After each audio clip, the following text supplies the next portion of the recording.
gimana? Baik, dari yang mengucapkan mulai dari saya. Puji syukur kami panjatkan kepada Tuhan Yang Maha Esa yang telah memberikan rahmat dan karunia-Nya sehingga kami dapat menyelesaikan karya ilmiah yang berjudul Pengaruh Sampah pada Lingkungan Masyarakat. Karya ilmiah ini dapat kami selesaikan tepat pada waktunya. Kami menulis karya ilmiah ini dengan tujuan untuk mengetahui pengaruh sampah pada lingkungan masyarakat.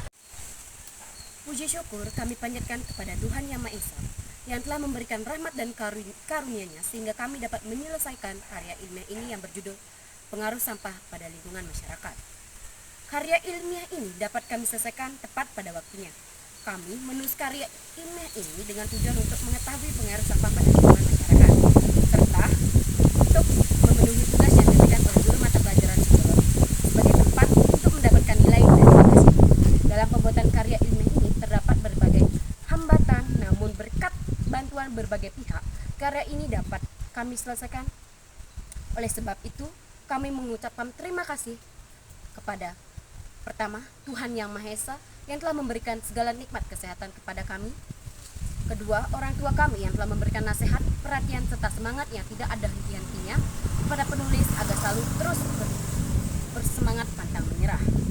Ketiga, Pak Fani Haryadi, SPD, sebagai guru mata pelajaran sosiologi yang telah mengajari kami cara membuat karya ilmiah yang baik dan benar. Keempat, semua pihak yang telah membantu penyelesaian karya ilmiah ini.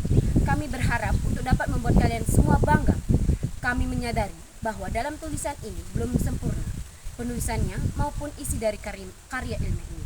Oleh karena itu, kami memohon kritik dan sarannya untuk penyempurnaan di masa akan datang. Kami berharap semoga tulisan ini dapat bermanfaat bagi kita semua, khususnya bagi para pembaca seni. Sampah. Sampah adalah barang atau sesuatu yang tidak digunakan lagi sehingga dibuang. Seperti contoh, sampah masyarakat di lingkungan Sangalangit ini. Nah, jenis-jenis sampah yang pertama berdasarkan sumbernya yaitu ada 1. Sampah alam, 2. Sampah manusia, dan 3. Sampah konsumsi. Yang kedua berdasarkan sifatnya yaitu sampah organik dan anorganik.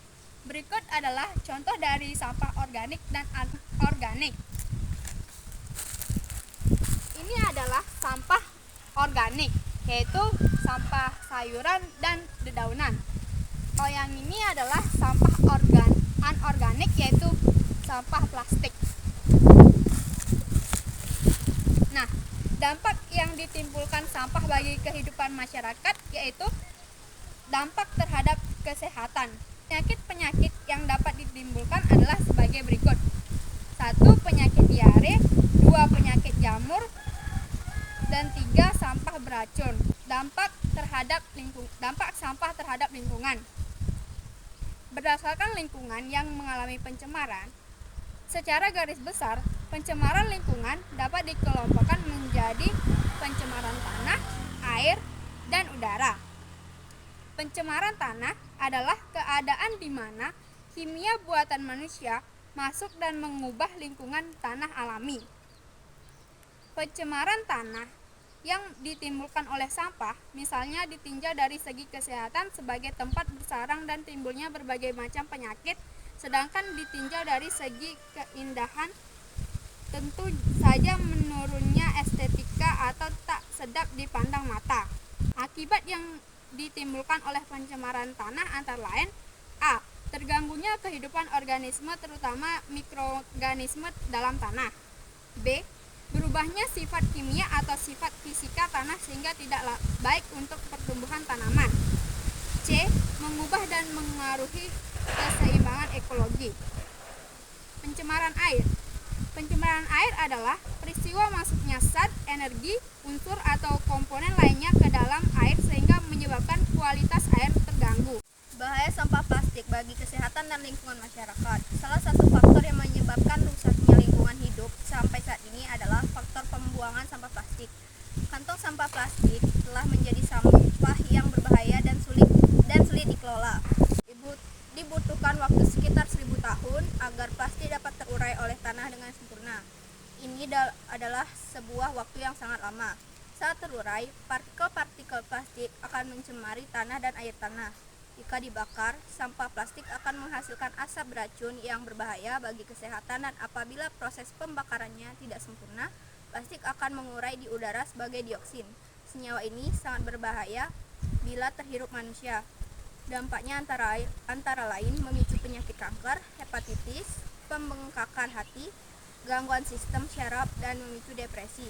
Kantong plastik juga menyebabkan banjir karena menyumbat saluran-saluran air dan tanggul, sehingga mengakibatkan banjir, bahkan yang terparah merusak turbin waduk. Sejak proses produksi hingga tahap pembuangan, sampah plastik mengemisikan gas rumah kaca ke atmosfer. Kegiatan produksi plastik membutuhkan sekitar 12 juta barel minyak dan 14 juta pohon setiap tahunnya. Proses produksinya sangat tidak hemat energi. Pada tahap pembuangan di lahan penimbunan sampah atau TPA, sampah plastik juga mengeluarkan gas rumah kaca. Pengelolaan sampah. Pengelolaan sampah adalah pengumpulan, pengangkutan, pemrosesan, pendaur ulangan atau pembuangan dari material sampah yang dihasilkan dari kegiatan manusia. Biasanya dikelola untuk mengurangi dampaknya terhadap kesehatan lingkungan atau keindahan. Pengelolaan sampah juga dilakukan untuk memulihkan sumber daya alam. Pengelolaan sampah bisa melibatkan zat padat, cair, gas, atau radioaktif.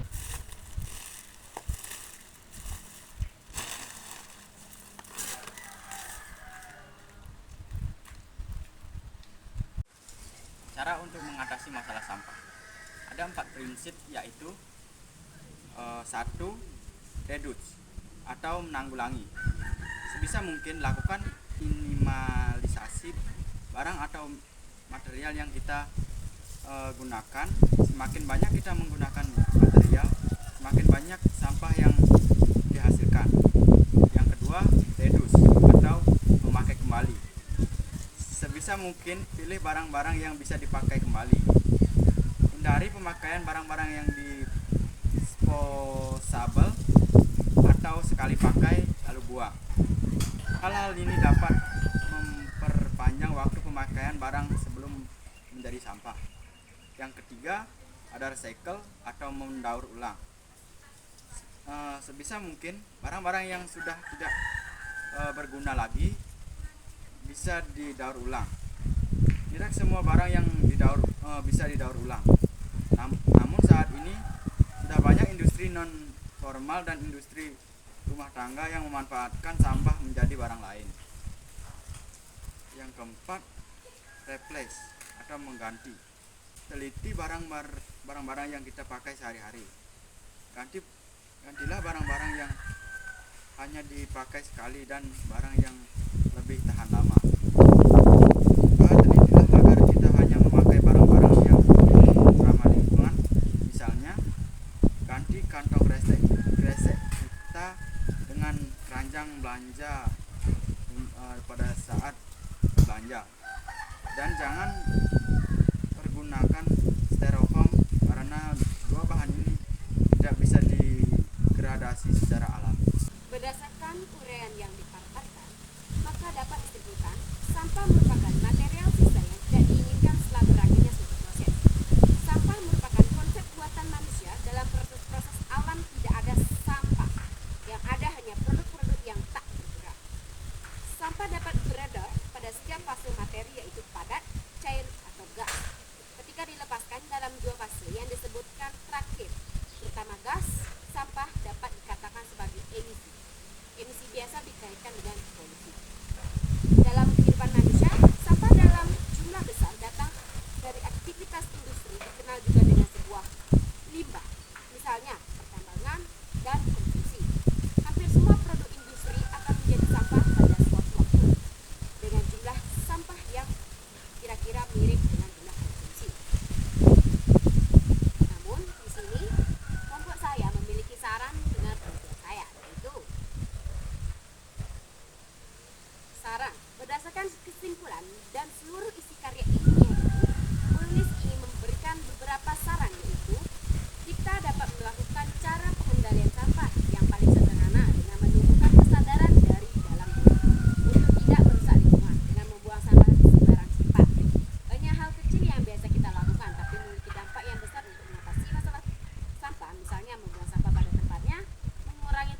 saran dari kelompok kami. Jika ada salah kata, mohon dimaafkan. Kami tutup.